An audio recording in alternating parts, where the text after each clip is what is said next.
Stoic mind secret ये नहीं सिखाता कि किसी को कैसे रुलाया जाए, बल्कि ये सिखाता है कि खुद को इतना स्थिर कैसे बनाया जाए कि सामने वाले का ईगो अपने आप हिलने लगे। क्योंकि ईगो को शब्दों से नहीं तोड़ा जा सकता, ईगो को तोड़ता है तुम्हारा बदलता हुआ व्यवहार। ज्यादातर लोग यही गलती करते हैं कि जब सामने वाला ईगो में होता है तो वो समझाने लगते हैं, मनाने लगते हैं, अपनी सफाई देने लगते हैं। लेकिन ईगो कभी सच सुनने नहीं आता। ईगो सिर्फ ये देखने आता है कि सामने वाला कितना झुका हुआ है, और जितना तुम झुकते हो उतना ही उसका ईगो खुद को सही मानने लगता है। स्टोइक फिलॉसफी यहीं से शुरू होती है। जो चीज तुम्हारे कंट्रोल में नहीं है उसके लिए अपनी शांति मत खो।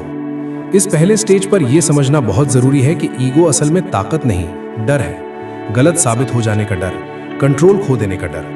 और यही वजह है कि ईगो वाला इंसान रिएक्शन चाहता है। वो चाहता है कि तुम रो, गुस्सा करो, सफाई दो, माफी मांगो, क्योंकि हर रिएक्शन उसे ये महसूस कराता है कि अभी भी तुम्हारी इमोशनल पावर उसके हाथ में है। स्टोइक माइंड सीक्रेट कहता है कि जिस दिन तुमने रिएक्शन देना बंद कर दिया, उसी दिन ईगो की जड़ें हिलने लगती हैं। अब यहाँ स्टोइक साइलेंस काम करता है, लेकिन ये गुस्से वाली चुप्पी नहीं होती। ये शांत, संतुलित और सम्मान से भरी दूरी होती है। जब तुम बिना ड्रामा किए पीछे हटते हो, बिना आरोप लगाए अपनी ऊर्जा खुद पर लगाते हो, तब सामने वाला कंफ्यूज होने लगता है।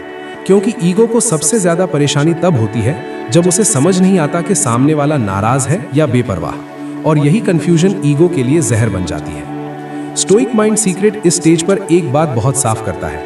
ईगो तोड़ने का मतलब किसी को नीचा दिखाना नहीं। ईगो तोड़ने का मतलब खुद को उस जगह से हटा लेना है जहां तुम्हारी कद्र नहीं हो रही। क्योंकि जिस इंसान की सेल्फ रिस्पेक्ट मजबूत होती है उसे कंट्रोल नहीं किया जा सकता, और ईगो हमेशा उसी इंसान से डरता है जो बिना बदला लिए आगे बढ़ जाता है।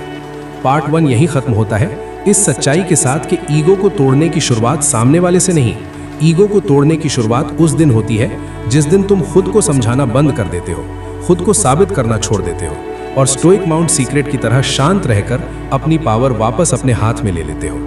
क्योंकि जब तुम स्टेबल हो जाते हो तब सामने वाला अपने आप अनस्टेबल हो जाता है। जहां ज्यादातर लोग खुद को रोक नहीं पाते, क्योंकि जब तुम चुप हो जाते हो और दूरी बनाते हो तब अंदर से एक डर पैदा होता है कि कहीं सामने वाला तुम्हें भूल न जाए। लेकिन स्टोइक माइंड सीक्रेट यही सिखाता है कि ईगो वाले इंसान को भुलाया नहीं जाता, उसे खालीपन से तोड़ा जाता है। और ये खालीपन तभी पैदा होता है जब तुम बिना नाराजगी, बिना शिकायत, बिना ड्रामा के पीछे हट जाते हो। क्योंकि ईगो को लड़ाई नहीं चाहिए होती, ईगो को अटेंशन चाहिए होती है, और जब अटेंशन बंद होती है तब ईगो खुद से लड़ने लगता है। इस स्टेज पर तुम्हारी साइलेंस कोई स्ट्रैटेजी नहीं, बल्कि तुम्हारी मानसिक मजबूती का संकेत बन जाती है। जब तुम एक्सप्लेन करना छोड़ देते हो, जस्टिफाई करना बंद कर देते हो, तब सामने वाला पहली बार महसूस करता है कि वो तुम्हारे रिएक्शंस पर कंट्रोल खो रहा है। और ईगो को सबसे ज्यादा चोट कंट्रोल खोने से लगती है। अब वो तुम्हें प्रवोक करने की कोशिश करता है, इनडायरेक्ट बातें करता है, कभी स्वीट बनता है, कभी कोल्ड, क्योंकि उसका ईगो किसी भी तरह तुम्हारी अटेंशन वापस चाहता है। लेकिन स्टोइक माइंड सीक्रेट कहता है जो प्रवोक करे उसे जवाब मत दो, क्योंकि जवाब ईगो को जिंदा रखता है। धीरे धीरे ये साइलेंस उसके दिमाग में सवाल पैदा करने लगती है, ये इतना शांत कैसे है? पहले तो ये रिएक्ट करता था, अब क्यों नहीं? और यही सवाल ईगो के अंदर दरार बनाते हैं, क्योंकि ईगो सर्टेनिटी पर जीता है। उसे पता होना चाहिए कि सामने वाला क्या महसूस कर रहा है। लेकिन जब तुम इमोशनली अनरीडेबल हो जाते हो तब ईगो पैनिक में चला जाता है। उसे लगता है कि शायद उसने तुम्हें अंडर एस्टिमेट कर दिया, शायद तुम उसकी जिंदगी का वो हिस्सा थे जिसे वो रिप्लेस नहीं कर पाया। अब यहाँ डार्क साइकोलॉजी नहीं, स्टोइक कंट्रोल काम करता है। तुम जानबूझकर इग्नोर नहीं करते, तुम बस अपने जीवन में व्यस्त हो जाते हो, अपने काम, अपनी डिसिप्लिन, अपनी ग्रोथ में। और यही चीज सामने वाले को सबसे ज्यादा परेशान करती है, क्योंकि उसे उम्मीद थी कि तुम टूट जाओगे, रोओगे या किसी और के सामने अपनी हालत दिखाओगे।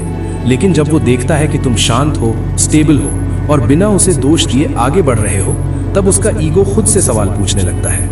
पार्ट 2 का सबसे अहम सच यही है कि ईगो को तोड़ने के लिए तुम्हें कुछ एक्स्ट्रा करने की जरूरत नहीं, तुम्हें बस अपनी इमोशनल इकोनॉमी बदलनी होती है। अपनी एनर्जी वहां लगानी होती है जहां तुम्हारी कद्र है। और जब तुम ऐसा करते हो तब सामने वाला खुद महसूस करता है कि उसने किसी को खो दिया है, और खोने का एहसास ईगो के लिए सबसे बड़ा झटका होता है। क्योंकि स्टोइक माइंड सीक्रेट यही मानता है, जो इंसान खुद को संभाल लेता है वही बिना बोले सामने वाले की ईगो को बेनकाब कर देता है। इस आखिरी स्टेज पर आकर ईगो अब लड़ना बंद कर देता है, क्योंकि उसे समझ आ जाता है कि वो तुम्हें झुका नहीं पाया, कंट्रोल नहीं कर पाया। और स्टोइक माइंड सीक्रेट यही कहता है कि ईगो की असली हार तब होती है जब सामने वाला बिना बदले, बिना शोर, बिना गिड़गिड़ाए अपनी जिंदगी में आगे बढ़ जाता है। अब इस पॉइंट पे सामने वाला तुम्हारी चुप्पी को एटीट्यूड नहीं समझता, वो इसे लॉस समझने लगता है, क्योंकि इंसान तब तक ईगो में रहता है जब तक उसे लगता है कि सामने वाला कहीं गया नहीं है। लेकिन जिस दिन उसे एहसास होता है कि तुम सच में इमोशनली निकल चुके हो, उसी दिन ईगो की जगह गिल्ट ले लेता है। अब वो बातें याद आने लगती हैं जो उसने हल्के में ली थी, तुम्हारा पेशेंस, तुम्हारी कंसिस्टेंसी, तुम्हारा बिना शर्त साथ, और यही मेमोरीज उसे अंदर से तोड़ती हैं, क्योंकि स्टोइक इंसान शोर नहीं छोड़ता, वो खालीपन छोड़ता है, और खालीपन सबसे ज्यादा तकलीफ देता है। इस स्टेज पर वो तुम्हें इनडायरेक्टली याद करता है, कभी पुराने चैट्स देखता है, कभी तुम्हारी प्रोफाइल चुपचाप देखता है, लेकिन ईगो अब उसे रोक नहीं पाता, क्योंकि ईगो तब तक जिंदा रहता है जब तक सामने वाला रिएक्ट करता है, और तुमने रिएक्ट करना बहुत पहले बंद कर दिया था। यहीं से तड़प शुरू होती है, लेकिन ये तड़प तुम्हें वापस पाने की नहीं, बल्कि खुद को माफ ना कर पाने की होती है, क्योंकि उसे समझ आ जाता है कि उसने किसी और को चुना था, लेकिन स्टेबिलिटी तुम्हारे साथ थी। उसने अटेंशन को वैल्यू समझ लिया था, लेकिन रिस्पेक्ट तुम्हारे साथ थी।